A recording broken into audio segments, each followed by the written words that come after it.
Tutup aja. Mic-nya ditutup kamu. Ya.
Salam kenal Pak Edi, akhirnya ketemu Iya. juga.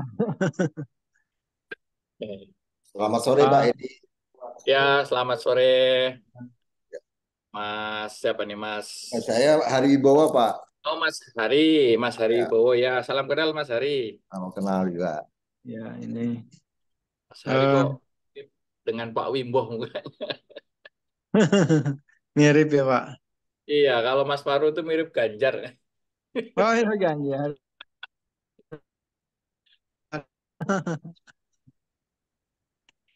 Oh, Pak, silakan. oke. Canda nih. Gimana, Mas? Eh, Silakan dimulai aja kan Bung. Pak Hari, Pak Wib, panggilnya Pak Wib. Ya, Mas Feb Oh ya. ya, Ya, baik. Pak Paijo ini udah direkam ya Pak Paijo ya. ya, ya. Ya, Sekarang kamu jadi bapak. Oke, izin 1 menit boleh ya Pak ya? ya, Saya ya, pindah lokasi dulu Pak. ya, ya, silakan.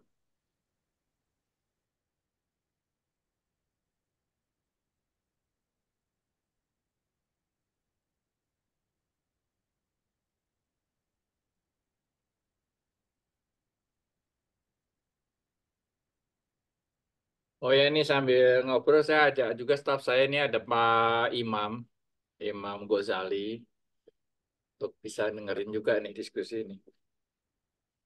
Ya Pak.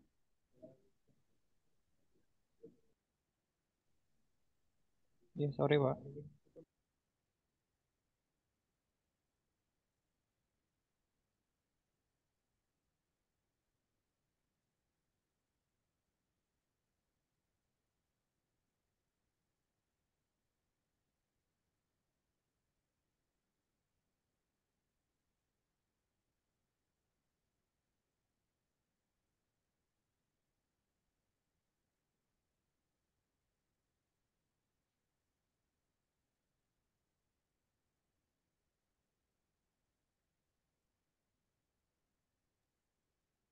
Baik, apakah sudah bisa kita mulai, Bung Wib? Silakan, Pak silakan. Pai. Silakan. Halo. Oke, Pak Imam, salam kenal Pak Imam. Udah sering WA baru. eh, Terima kasih banyak sebelumnya Pak Edi, Pak Imam atas kesempatan yang diberikan. Kami dari Jurnal Prisma, saya Pak Harun Novrian, dan di sini ada Pak Hari Wibowo. Saya redaktur ekonominya, lalu Pak Hari eh, pemimpin umum, lalu ada Pak Paijo, eh, staf di Jurnal Prisma. Em, Apa namanya, sesuai dengan agenda kita bahwa kita akan apa namanya wawancara terkait dengan gerakan koperasi di Indonesia. Sebelumnya terima kasih atas kesempatannya sekali lagi. Mohon maaf, ini koneksi internet di sini agak keganggu nih, jadi saya pakai HP. Eh, Langsung saja kalau gitu, sebagaimana kita ketahui Pak, bahwa di Indonesia saat ini jumlah koperasi berkembang dengan sangat pesat, Pak. Menurut data sekitar 127.000 koperasi, tetapi di sisi yang lain kita melihat masih banyak apa namanya eh, masih banyak kendala nih Pak begitu. Atau tantangan begitu Pak. Nah, salah satu tantangannya adalah apa namanya adanya berbagai skandal koperasi yang belum lama ini terjadi. Eh, Apa namanya? Bagaimana diketahui ada 8 koperasi setidaknya yang bermasalah gitu dan jumlahnya mencapai triliunan sehingga banyak merugikan masyarakat begitu Pak. Nah untuk itu Jurnal Prisma mau membuat edisi ini sebagai salah satu bagian sebenarnya dari edisi yang akan diterbitkan oleh Jurnal Prisma yaitu edisi tentang koperasi begitu. Nah kita berharap bisa dapat banyak mengelaborasi terkait tantangan ini Pak dari sisi koperasi, dari sisi sudut pandang OJK begitu Pak sebagai otoritas jasa keuangan begitu. Dan berarti kalau sudah ada di OJK berarti kan eh, mestinya sudah diatur juga oleh OJK begitu ya Pak ya. Kalau kita nggak salah nih Pak begitu. Nah eh, langsung saja itu pokok persoalan pertama. Yang kedua mungkin bisa juga dibahas terkait KUR begitu Pak.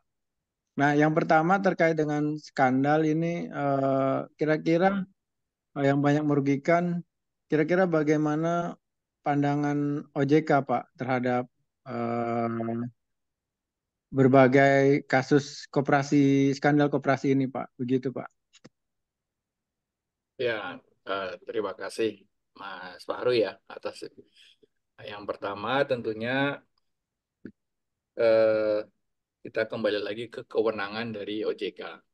Ya, OJK itu kan punya kewenangannya adalah mengawasi, eh, mengatur, ya, kemudian melindungi nasabah dari lembaga jasa keuangan yang ada di bawah pengawasan OJK. Nah, kalau dalam konteks koperasi, tentunya kita lihat dulu apakah koperasi tadi termasuk dari bagian dari lembaga jasa keuangan atau tidak. Kalau koperasi tersebut di luar dari lembaga jasa keuangan, tentunya ini menjadi ranahnya Kementerian Koperasi dan UKM. Tentu akan lebih tepat akan dijelaskan rekan-rekan dari Kementerian Koperasi dan UKM. Namun dalam hal eh, lembaga koperasi tersebut termasuk lembaga keuangan, tentu kami akan melakukan tindakan pengawasannya. Kira-kira seperti itu. Iya, maaf Pak Edi, ini tampaknya Bung Fahru ada kesulitan apa namanya jaringan. Iya, jadi saya lanjutkan aja. Ini berkaitan dengan kewenangan OJK dalam lingkup itu. Menarik sebetulnya ada beberapa kasus yang mungkin tahun lalu mencuat ke permukaan adalah em, kasus 8 koperasi eh, simpan pinjam yang ketika itu kemudian mengalami kebangkrutan atau gagal bayar dalam kredit-kredit yang terpenarikan uangnya. Nah, dalam hal ini apakah bagaimana posisi OJK di tengah-tengah yang tadi dikatakan bahwa bagian dari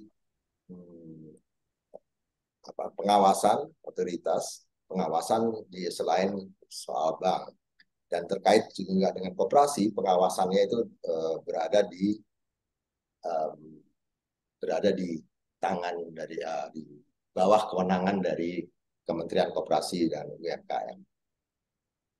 Mungkin Pak Edi bisa menjelaskan seberapa besar, seberapa jauh Iya, jadi kalau kita batas refer kewenangan. kasus ini ya, kasus 8 koperasi, ini kan semuanya koperasi simpan pinjam. Ya. Dan itu bukan dalam kewenangannya OJK. Ya, bukan dalam kewenangan OJK. Sehingga kami sama sekali tidak bisa dan tidak berhak juga berbicara mengenai eh, bagaimana sih permasalahannya. Karena memang itu benar-benar di luar lingkup kewenangan OJK. Namun di Undang-Undang Nomor 4 tahun 2023 itu kan ada di Undang-Undang apa pengembangan dan penguatan jasa keuangan. Itu adalah ada di antaranya juga ada yang mengatur mengenai bahwa koperasi jasa keuangan yang menjalankan usaha eh, atau dapat menjalankan usaha jasa keuangan, tapi harus mendapatkan izin dari OJK. Nah, dalam hal mereka itu sudah masuk, maka tentu ini menjadi tanggung jawab kami. Nah, di situ kemudian kami pada saat ini sedang mempersiapkan hal tersebut. Jadi kami koordinasi dengan Kementerian Koperasi dan UKM untuk menyiapkan proses transisi dari koperasi simpan pinjam tadi yang mau mengajukan diri menjadi lembaga jasa keuangan. Jadi prosesnya seperti itu dan itu diamanahkan di Undang-Undang P2SK itu harus selesai di awal tahun 2026. Nah, yang dilakukan saat ini adalah Kementerian Koperasi UKM itu melakukan pendataan dari sekitar 70 koperasi simpan pinjam, usaha simpan pinjam, baik dalam bentuk ASP maupun koperasi bagian unit-unit simpan pinjam dari koperasi serba usaha itu diperkirakan sekitar 70.000, Pak. Itu sedang dilakukan identifikasi. Mereka menyampaikan data kepada Kementerian Koperasi UKM, kemudian mereka melakukan self-declare, yang sampai saat ini sekitar 25 ribuan sudah melakukan self-declare.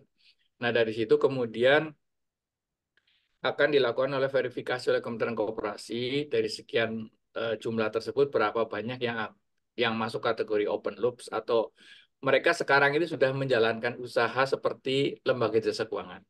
Contohnya misalnya menghimpun dana dari bukan anggota, misalnya seperti itu ya. Nah, ini kan semuanya sudah nantinya harus masuk ke OJK. Nah, dari data tersebut nanti diperkirakan pertengahan tahun ini akan dilakukan pelimpahan eh, nama-nama tersebut, kemudian kami akan melakukan proses. Jadi OJK akan melakukan proses verifikasi dan apa, mengkonfirmasi lagi mereka itu mau jadi apa, LJK yang mana gitu. Jadi kalau di OJK kan ada namanya bank. Nah, di Undang-Undang P2SK itu boleh tuh mereka menjadi BPR, tapi nggak boleh menjadi bank umum. Ya, jadi mereka boleh jadi BPR, tapi tentu dengan memenuhi persyaratan sebagai BPR. Kemudian mereka bisa menjadi multi finance. Mereka bisa menjadi peer-to-peer lending. Mereka bisa menjadi lembaga pergadaian. Mereka bisa menjadi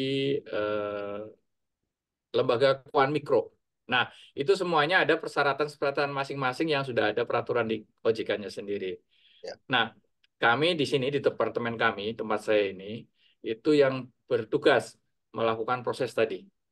Nah, tentunya kami dalam proses ini nanti bekerja sama dengan satuan kerja terkait untuk memproses dari daftar yang diajukan oleh kementerian. Nah, sampai akhir tahun 2025 atau awal 2026 sudah akan berapa banyak yang masuk dan yang tidak masuk. Kalau yang tidak masuk, pilihannya mereka harus melakukan sterilisasi usahanya sehingga hanya melakukan usaha simpan pinjam saja kepada anggotanya. Nah, kemudian yang kedua, kalau mereka masih tetap melakukan tindakan yang di luar didefinisikan sebagai koperasi simpan pinjam, itu yang terjadi adalah mereka masuk kategori lembaga jasa keuangan ilegal. Nah, sehingga itulah area di mana akan masuk penanganan terhadap usaha-usaha yang masuk kategori ilegal.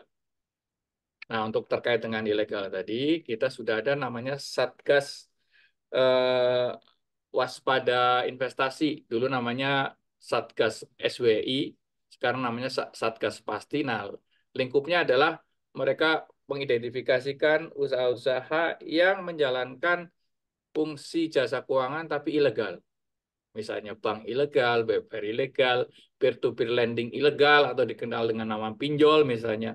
Mungkin juga nanti setelah di Februari 2026 itu ada juga nanti koperasi yang menjalankan usaha seperti lembaga jasa keuangan tapi belum dapat izin OJK, itu masuk kategori ilegal.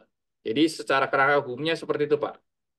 Ya, itu kerangka hukum semacam itu baru akan ya Pak ya, belum efektif berjalan. Ya, sedang kita siapkan. Kan itu turunan dari Undang-Undang Nomor 4 2023 tadi. Jadi kita sedang menyiapkan peraturan OJK-nya, sedang menyiapkan proses transisinya, dan tentunya diharapkan sesuai dengan timeline yang diamanahkan di undang-undang tersebut, di awal tahun 2026 kita sudah bisa eksekusi. Ya, artinya dalam arti kata ini beberapa koperasi misalnya yang memang fungsinya lebih dari sekedar simpan pinjam di antara anggotanya, mereka nanti yang sekarang ini statusnya lalu gimana? Posisi OJK untuk pengawasan mereka yang beberapa koperasi misalnya yang sudah tentu saja yang sudah terdata di Kementerian Koperasi, tetapi mereka karena kalau koperasi kan sejatinya simpan pinjam di antara anggotanya. Kalau mau simpan atau mau pinjam ya harus menjadi anggota sejatinya kan uh, seperti itu ya. Ya. Tetapi kalau misalnya terjadi seperti kasus kemarin koperasi tersebut yang menjadi itu, lalu sekarang model pengawasan proses transisinya itu seperti apa, Pak? Ya, sebenarnya sepanjang mereka belum disampaikan oleh Kementerian Koperasi ke kita, diajukan proses itu masih di kewenangannya Kementerian Koperasi. Nah, saya menangkap ada permasalahan di Kementerian Koperasi bahwa di Undang-Undang Koperasi itu yang berlaku sekarang ini, nomor 25 tahun 92 itu ya, itu penekanannya kan bukan di pengawasannya.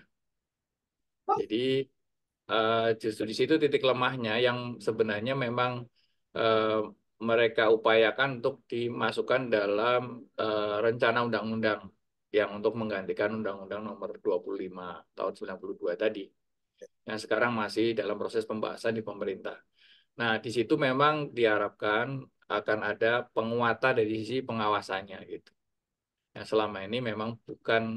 Jadi kan sebenarnya gini Pak, eh, kalau kita lihat dari definisi koperasi itu kan koperasi itu semacam lembaga yang mereka mengatur dirinya sendiri gitu.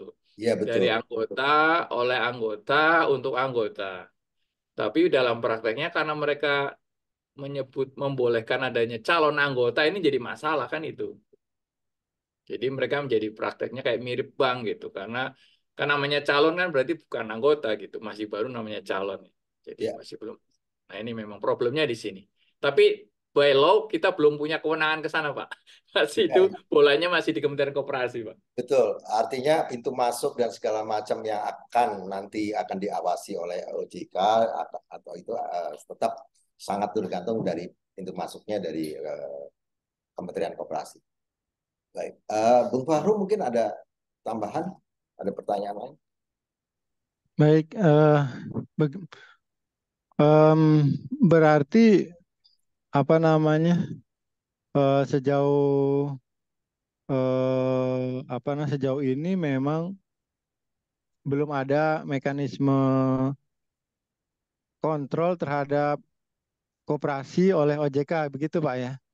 Karena Ya, sistemnya, karena koperasi masih dianggap bukan lembaga jasa keuangan, begitu ya Pak? iya. Tapi kan sebenarnya prakteknya sudah ada beberapa yang lembaga jasa keuangan berbadan hukum koperasi, Pak. Misalnya di BPR, ada BPR yang badan hukumnya koperasi.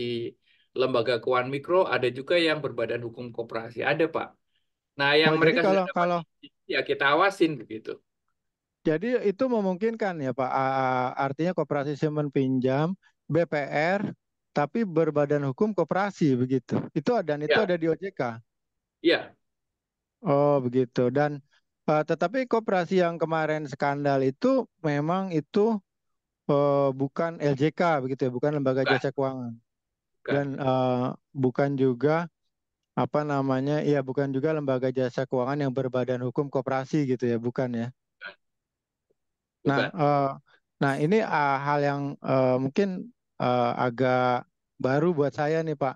Jadi apa bedanya gitu Pak, BPR yang berbadan hukum koperasi dan koperasi simpan pinjam itu sendiri begitu Pak. Dalam praktiknya apakah BPR itu menjalankan prinsip-prinsip koperasi, BPR yang berbadan hukum koperasi itu gitu? Iya, kan begitu mereka sudah menjadi lembaga jasa keuangan, itu mengikuti aturan-aturan yang ada di OJK. Jadi kita hanya Hmm. melihat koperasinya dari sisi badan hukumnya saja, Pak. Jadi Hmm. ketika dia menghimpun, menyalurkan dana, sudah nggak ada aturan dia harus dari anggotanya atau di luar anggota. Itu kepada masyarakat umum silahkan diambil dana tersebut. Nah, bedanya dengan kalau di apa di koperasi yang simpan pinjam yang ada sekarang ini. Jadi bedanya di situ. Jadi kita punya aturan-aturan main, misalnya apa ketika menyalurkan nanti ada batas maksimumnya, BMPK-nya, legal lending limitnya ada gitu ya. Kemudian kita membagi Hmm. kolektibilitasnya. Jadi ada instrumen pengawasannya ada, Pak. Nah, itu yang Nah, saya tidak punya kewenangan untuk menilai apakah di lembaga koperasi simpan pinjam itu sudah ada instrumen seperti itu. oh baik. Berarti target-targetnya juga beda ya Pak antara BPR yang berbadan hukum koperasi dengan koperasi simpan pinjam sendiri itu. Target-target dari OJK gitu misalnya, mereka memiliki target-target dari OJK, tapi yang di luar LJK kan berarti nggak memiliki begitu ya Pak ya? Betul, Pak. Termasuk juga perlindungannya kalau dia menjadi lembaga jasa, menjadi bank, itu kan Hmm. dijamin sama LPS, Pak. Oh iya betul. Itu bedanya. Jadi ke nasabah dananya, penabung atau Hmm. deposannya, pemilik deposito yang kepada BPR misalnya, yang apa eh, diizinkan sama OJK, dia masuk dalam lingkup perlindungan lembaga penjaminan simpanan. Sementara koperasi tidak punya itu. Itu yang bedanya, Pak, terkait dengan pelindungan. Jadi kalau ada kasus-kasus yang kayak kemarin tuh ya, Pak ya, yang 8 Hmm. itu setidaknya kalau dia itu sudah menjadi lembaga jasa keuangan, itu ada proteksinya dari sisi perlindungan apa lembaga penjaminan simpanannya dari LPS-nya, Pak. Karena undang-undang sudah memperlakukannya seperti itu. Nah, kalau nggak salah itu di draft RUU Koperasi itu juga mulai dipikirkan nama koperasi apa nggak perlu ada LPS ya kayak gitu. Kayak semacam lah LPS gitu. Oh gitu. Nah, berarti kalau skandal kasus kemarin itu memang apa namanya, OJK, Otoritas Jasa Keuangan itu memang tidak apa namanya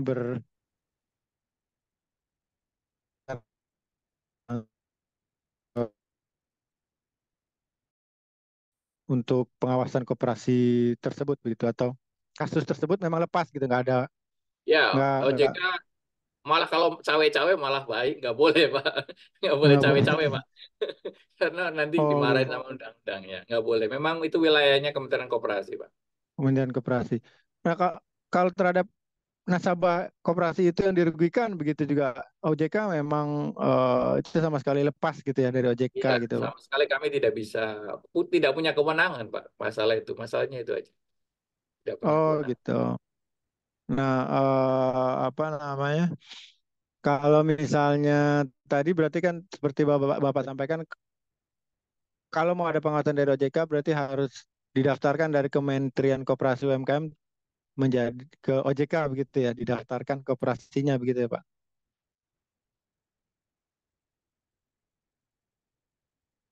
Kayaknya masih di mute itu, Pak. Ya, jadi gini, koperasi simpan pinjam yang sekarang beroperasi, bukan yang baru ya Pak ya, Mm-mm. yang baru mau jadi, Mm. itu kan ditanyain sama orang Kementerian Koperasi nih, mau jadi lembaga jasa keuangan enggak Lembaga gitu. jasa keuangan gitu. Nah, kalau yang mau, nanti Oh, daftarnya dikasihkan ke OJK.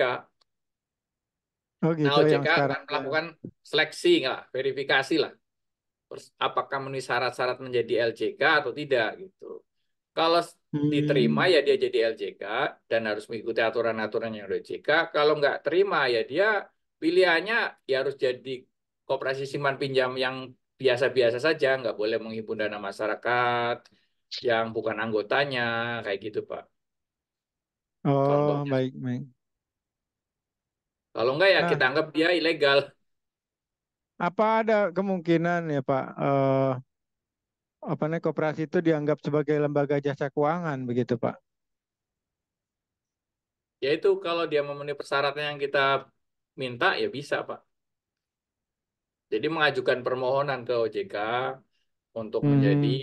salah satu lembaga jasa keuangan. Dia bisa milih mau jadi BPR, mau jadi multi finance, mau jadi Pegadaian, menjadi LKM, mau jadi apa yang dia mau lah yang ada dalam wilayah kewenangan OJK. Oh, nah berarti kalau BPR sama koperasi kan prinsipnya agak beda ya Pak. Yang satu angka anggotaannya beda, kalau yang satu lagi kalau BPR atau lembaga jasa keuangan itu semua anggotanya, semua nasabah adalah anggotanya begitu Pak. Ya.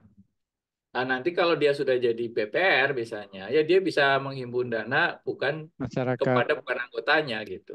Jadi kepada Sementara untuk masyarakat yang lebih anggotanya, luas. ya kan di anggotanya kan ada namanya simpanan pokok, simpanan wajib ya Pak ya. Itu diperlakukan Iya, sebagai capital, sebagai pemilik, jadi sebagai shareholder di situ. baik. Tapi itu tetap bisa ya Pak. Tetap ada simpanan pokok, wajib. Tapi dia sebagai lembaga jasa keuangan itu Ya, tetap bisa ya. bisa, bisa. Nah itu detailnya sedang kami siapkan Pak ini Pak, peraturan OJK yang baru agar mereka tetap bisa menjalankan fungsinya, tapi tetap Mm-mm. mendapat benefit sebagai lembaga jasa keuangan gitu. Oh, berarti nanti akan ada peraturan baru untuk memfasilitasi sistem apa ya katakanlah sistem keuangan ala koperasi begitu ya Pak.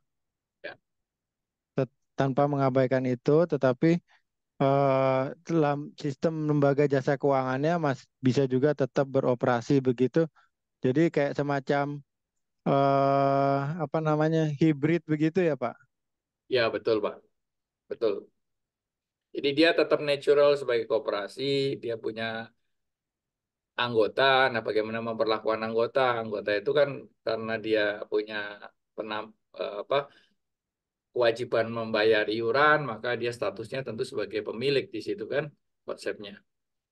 Ini agak beda kalau dengan apa eh, bank atau BPR biasa. Itu kan ketika orang naruh uangnya itu tidak jadi pemilik. Dia hanya sebagai deposan atau sebagai penabung gitu. Nah, ini aturan-aturan detailnya sedang kita siapkan.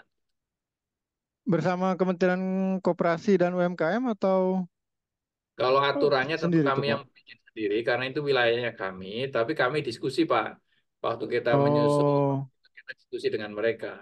Ya. oke, Bahkan baik kalau Pak. Bapak mau lihat draftnya sudah ada tuh di OJK, websitenya OJK. Draft Oh gitu. OJK transisi ini koperasi jasa keuangan, operasi apa simpan pinjam yang menjadi lembaga jasa keuangan. Oke, baik Pak.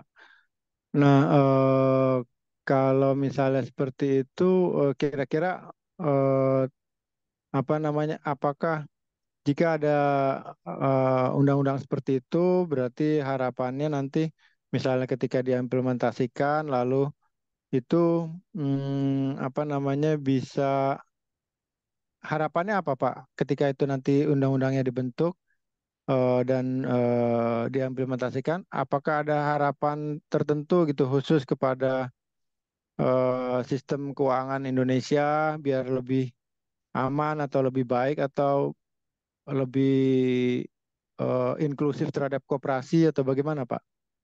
Harapan dari Ya, OJK misalnya.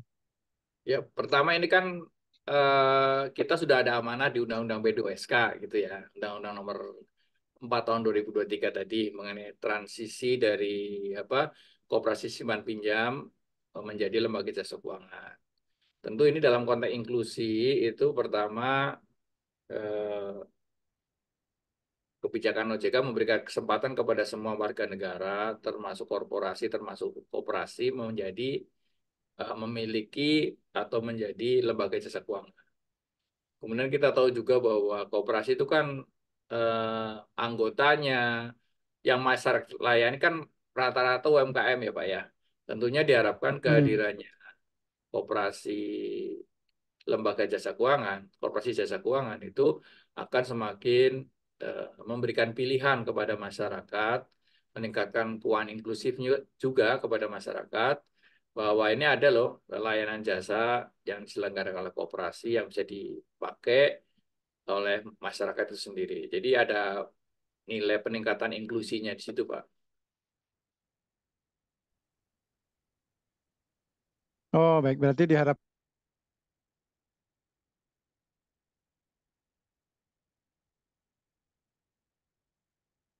Maaf, Mas Fahru, ini Ya. ada lag. Eh,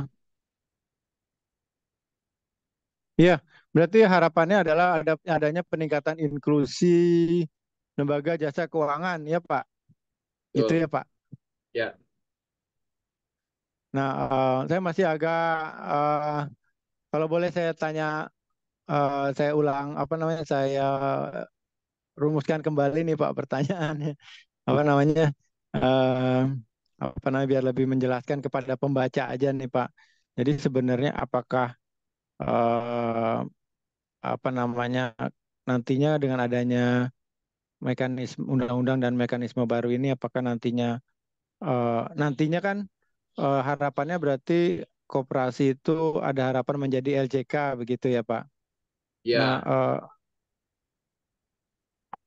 bagaimana kalau misalnya dibalik Pak, LJK menjadi koperasi gitu, apakah eh, ada di situ juga atau itu adalah hal yang berbeda gitu Pak?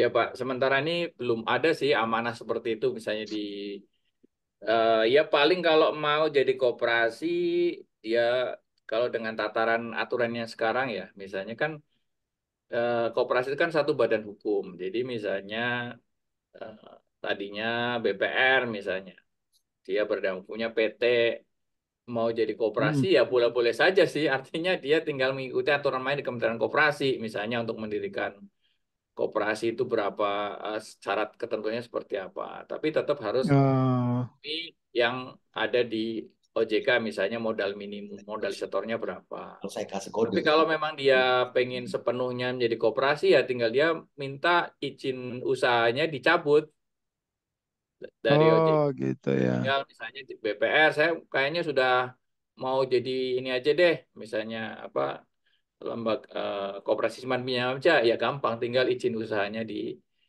minta dicabut. Kan ada izin usaha kan bisa dicabut atas perintah OJK ataupun atas permintaan sendiri. Nah, itu bisa Sendiri. melakukan pengajuan pencabutan izin usaha, likuidasi, setelah itu orang-orangnya, pemegang sahamnya bisa aja membentuk koperasi. Tapi tidak bisa serta-merta dari BPR tiba-tiba jadi koperasi, itu nggak ada, Pak. Dan memang belum ada Hmm. aturannya, dan belum ada juga arah ke sananya sih kayaknya belum deh. Nah, ini kan apa enggak apa namanya? Apakah kan ini prinsipnya beda ya Pak? BPR, Lembaga Jasa Keuangan itu kan profit, sementara koperasi ada ekonomi dan sosialnya gitu. Kalau digabung itu kira-kira apakah ada ekses begitu Pak? Bagaimana itu Pak? Jadi mengantisipasinya gitu paling enggak.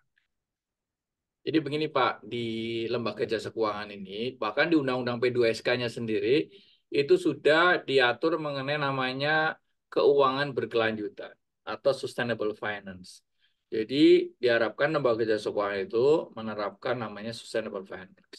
Di sustainable finance itu ada namanya eh, triple P, ya, 3P: profit, people, sama planet.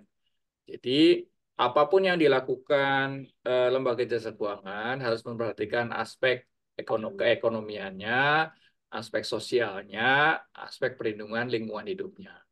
Jadi nggak usah khawatir Pak, karena di Undang-Undang P2SK sendiri sudah mengamanatkan kami untuk juga mengadres masalah-masalah sosial. Tidak hanya sosial, masalah lingkungan pun kita adres. Makanya kemudian Hmm, kita sudah punya namanya roadmap pengembangan keuangan berkelanjutan. Kemudian ada taksonomi berkelanjutan. Nah, ini hmm. instrumen-instrumennya. Jadi kita mengarah ke sana, Pak. Jadi pengembangan fungsi sosialnya, fungsi ekologinya itu dikembangkan di lembaga keuangan, lembaga jasa keuangan. Oh gitu, baik. Eh, baik Pak Edi. Em, apa namanya? Ya mungkin kalau saya ada pertanyaan lagi terkait KUR nih Pak. Ya, Nah, kan ke koperasi simpan pinjam itu, tapi ini kalau koperasi ranahnya beda ya Pak dengan yang OJK. Tapi kalau boleh mungkin minta perspektif dari OJK terkait KUR, penyaluran KUR melalui koperasi itu bagaimana sih Pak? Begitu. ya, baik Pak. eh kita lihat di tahun 2024 ini Pak ya, itu Mm-mm. pemerintah menargetkan penyaluran KUR sebesar 300 triliun. Nah, kemudian telah ditunjuk 46 lembaga. Nah, Iya. 40 diantaranya adalah bank, 3 Mm-mm. multifinance, dan 3 koperasi. Nah, artinya di sini koperasi telah diberikan akses oleh pemerintah untuk juga menyalurkan KUR. Jadi di situ koperasi dapat benefit, dia bisa menyalurkan secara langsung. Jadi dari dana pemerintah Mm-mm.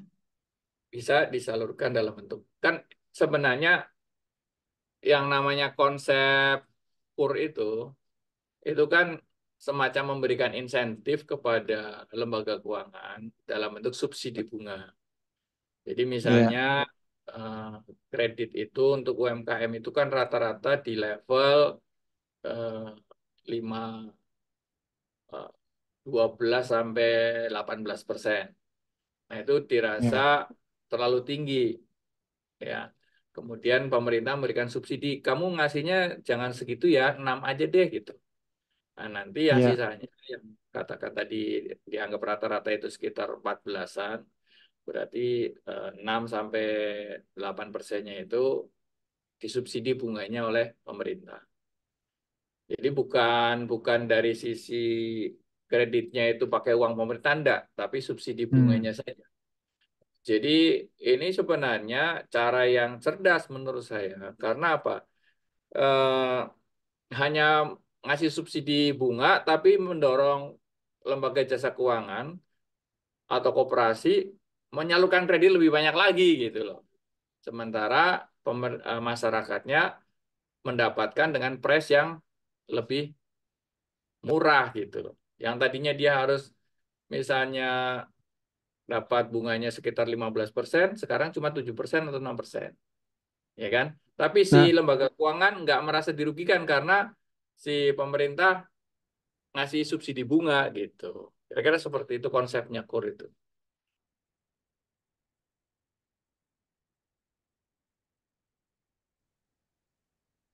baik Pak Edi. Berarti itu kalau KUR itu kan kalau saya nggak salah kan dari perbankan itu langsung ke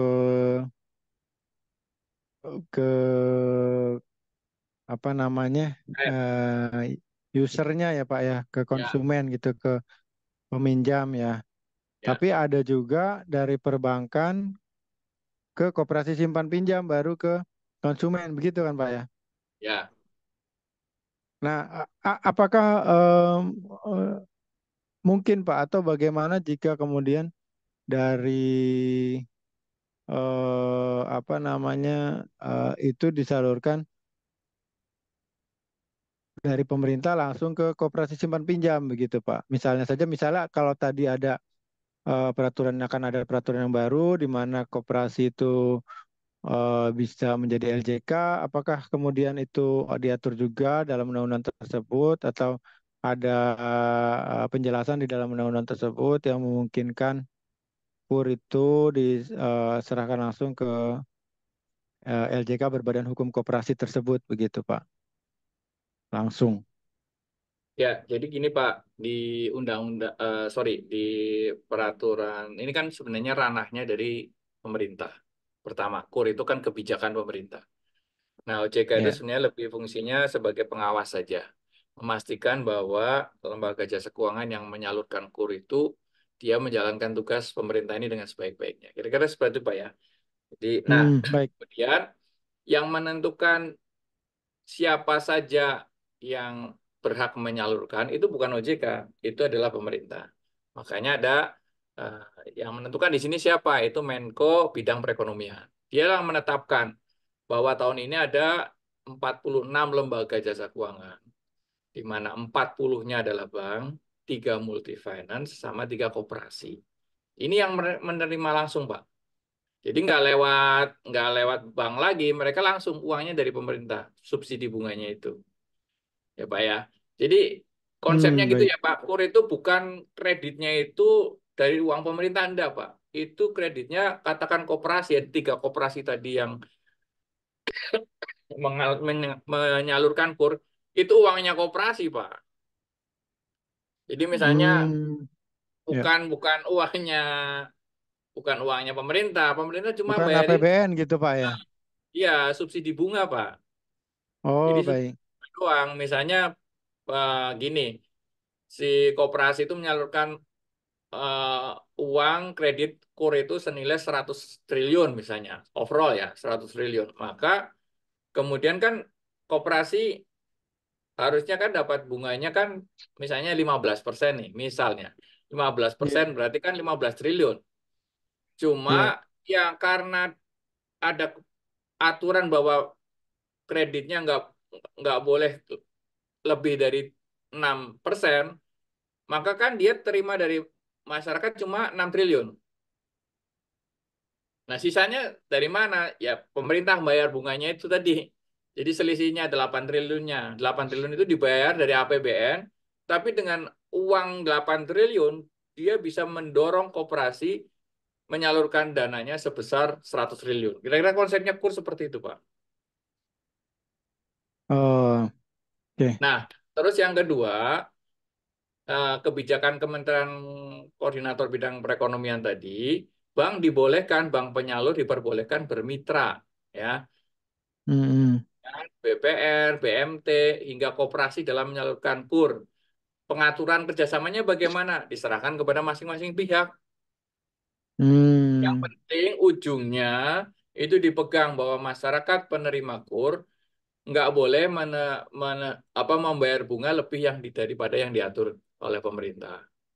Dalam arti misalnya Hmm. 6% untuk KUR atau ultramikro itu 3%. Ya, seperti itu. Nah, Oke. apakah kemudian eh, si apa kooperasinya akan dapat fee dari bank, itu tawar menawar aja antara bank dengan kooperasi. Oh, baik, baik. Baik, Pak Edi. Bung Wip mungkin ada yang ingin ditambahkan, Bung? Eh, Begini, Pak Edi. Jadi saya mau berangkat dari yang terakhir itu dengan justru yang tadi Pak Edi bilang karena proses KUR itu memungkinkan untuk negosiasi tawar-menawar terutama berkaitan dengan fee. Menurut pendapat Pak Edi tentu saja bukan dalam kewenangan OJK khususnya, tapi saya mau meminta pendapat opini dari Pak Edi apakah dalam proses negosiasi antara bank dengan koperasi tersebut karena adanya subsidi bunga dari pemerintah, sebetulnya siapa yang pihak yang lebih diuntungkan di dalam proses negosiasi itu.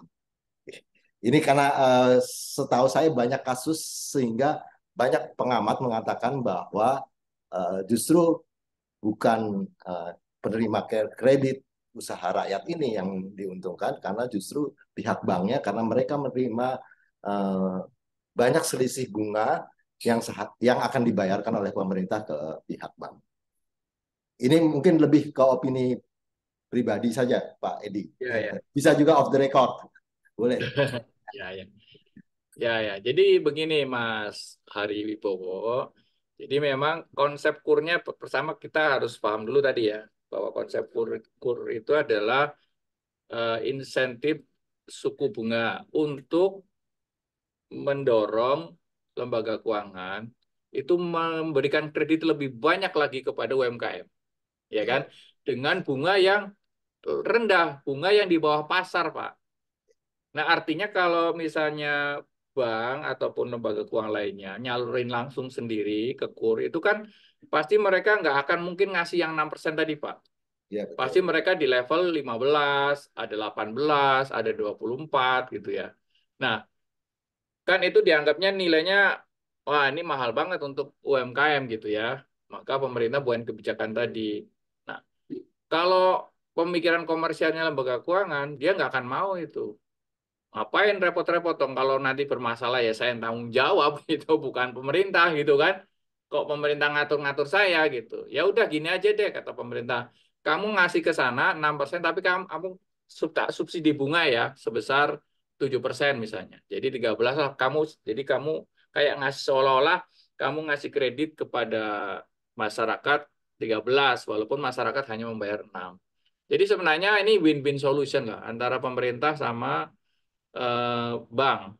Karena pertama pemerintah itu kan tujuannya kan semakin banyak orang dapat pendanaan dari masyarakat, dari bank gitu ya Pak ya. Itu kan tujuannya itu. Kalau bank ya tetap keuntungannya terjaga gitu loh. Dia kan dia harus menjaga risiko Pak. Kan kalau cuma bayar 6 mungkin menurut hitung-hitungannya si bank itu nggak bisa nutup risikonya. Nah kan bank itu kan dananya dari masyarakat, Pak. Misalnya dari deposito. Kalau depositonya misalnya sekarang ke kredit ultramikro ya yang 3% nih. Bayangkan, bank mendapatkan dana dari masyarakat tabungan deposito. Depositonya aja 4% misalnya. Masa suruh nyalurkan 3%? Belum dia ngitung biaya operasionalnya berapa itu. Ya biaya dananya 3%, biaya operasionalnya berapa, margin keuntungannya berapa. Jadi nggak akan masuk, Pak. Maka kemudian jalan tengahnya tadi. Nah sekarang bagaimana kalau KUR tadi yang diamanahkan kepada bank tadi, bank itu kemudian meminta tolong koperasi gitu loh. Yaitu B2B jadinya Pak, B2B. Jadi katakan misalnya, saya nggak tahu perjanjian prakteknya ya, apakah kemudian subsidi pemerintah tadi yang katakan bank itu, kan masyarakat terimanya misalnya 6%. Bank itu disubsidi pemerintah sebesar 8%. Nah, 8% dibagi dua misalnya ya dengan koperasi itu sih negosiasi aja Pak. Negosiasi, negosiasinya sebenarnya gampang Pak. Semakin eh, percaya bank itu kepada koperasi, maka semakin mau dia ngasih lebih banyak gitu. Tapi semakin tidak percaya, dia pasti akan semakin tidak mau ngasih banyak. Kenapa? Untuk bumper risikonya Pak. Ya, Kalau kurnya macet yang disalurkan ke koperasi, in the end of the day yang akan dimarah-marahi banknya Pak, bukan operasinya gitu. Dimarahin sama Pak Erlangga Hartarto gitu. Jadi makanya kebijakan Kementerian Koordinator Bidang Perekonomian itu diserahkan kepada masing-masing aja. Bank mau nyalurkan dengan koperasi atau langsung silakan aja gitu. Pasti mengukur dengan risikonya gitu. Demikian Pak. mudah-mudahan antara yang apa namanya yang diteorikan dengan yang di dalam praktek tersebut bisa berjalan ya Pak. Karena banyak juga dalam kasus kredit macet malah yang saya tahu beberapa kasus dan beberapa kredit macet yang dilakukan yang ini bank pinjaman koperasi terhadap bank itu justru malah lebih baik dimacetkan aja gitu, karena by default mereka yang macet atau bank koperasi yang kemudian gagal bayar, itu tetap pihak banknya akan menerima subsidi selisih dari subsidi bunga yang seperti Sebenarnya Pak, aturan yang begitu. iya betul. Kalau macet yang rugi bank Pak. Gini, kasih contoh kredit macetnya dari 100 triliun yang disalurkan bank. Misalnya ini contoh misal ya, bukan kenyataannya. Misalnya dia macetnya 20%. Itu kan sudah dia kerugian 20 triliun, Pak. Ya, Nah, sementara dia dapat subsidi bunganya kan nggak sampai segitu, Pak. iya betul betul. Jadi tetap rugi banknya. Bank berusaha untuk tidak macet. Kalau macet dia yang kena terekspos ininya. Belum dimarahin sama OJK. Ini macetnya tinggi banget. Karena kalau macet, bank itu harus menyediakan pencadangan. Oke. Misalnya macetnya 100 triliun, ya dia harus mencadangkan kalau mungkin senilai 100 triliun juga. Berarti dia nggak bisa ekspansi. Jadi bank super hati-hati di situ. Nggak mungkin dia akan membiarkan NPL-nya tinggi gitu. Oke. Oke. Kalau dari saya sudah cukup, saya rasa. Bung Faru kalau masih ada tambahan. Baik, saya rasa sudah cukup Pak Bung Wib. Ya, Itu, Pak berarti mohon izin mungkin bisa kita tutup ya Bung ya. Iya, kalau terkait dengan pertanyaan-pertanyaan yang sudah disusun, apakah diperlukan enggak jawaban tertulisnya? Boleh Pak, iya kalau Atau ada. cukup dengan diskusi ini aja? ya. Juga nanti mungkin kalau bisa beberapa bahan, terutama tadi yang draft untuk regulasi yang baru itu, Pak, dari OJK, yang Ya, itu ada di lamannya OJK ya.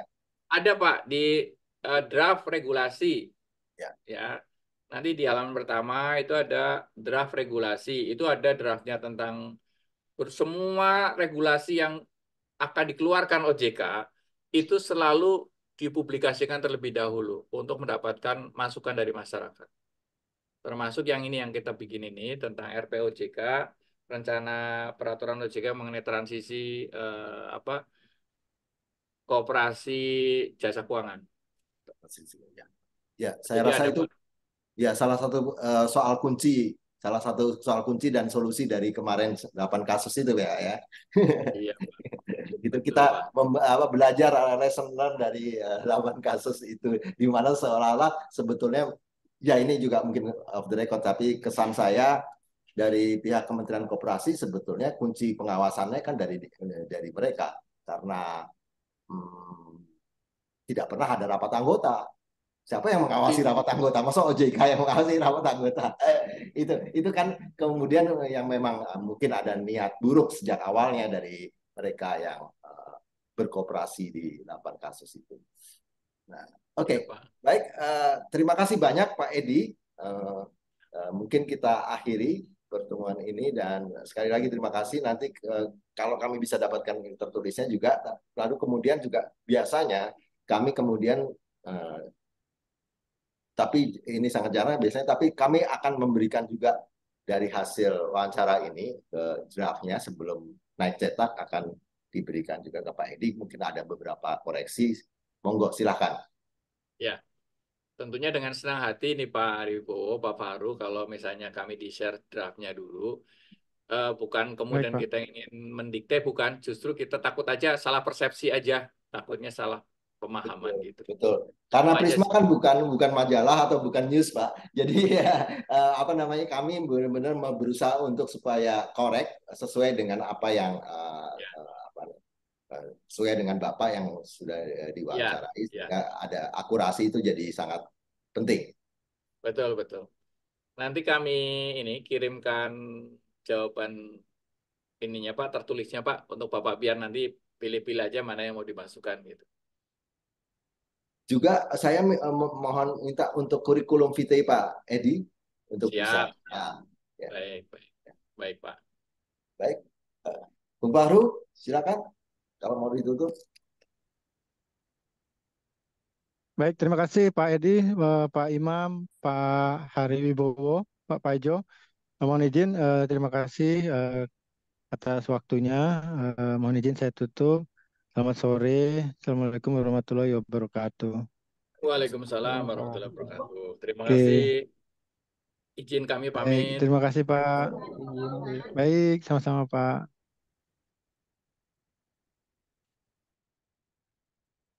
Keluar.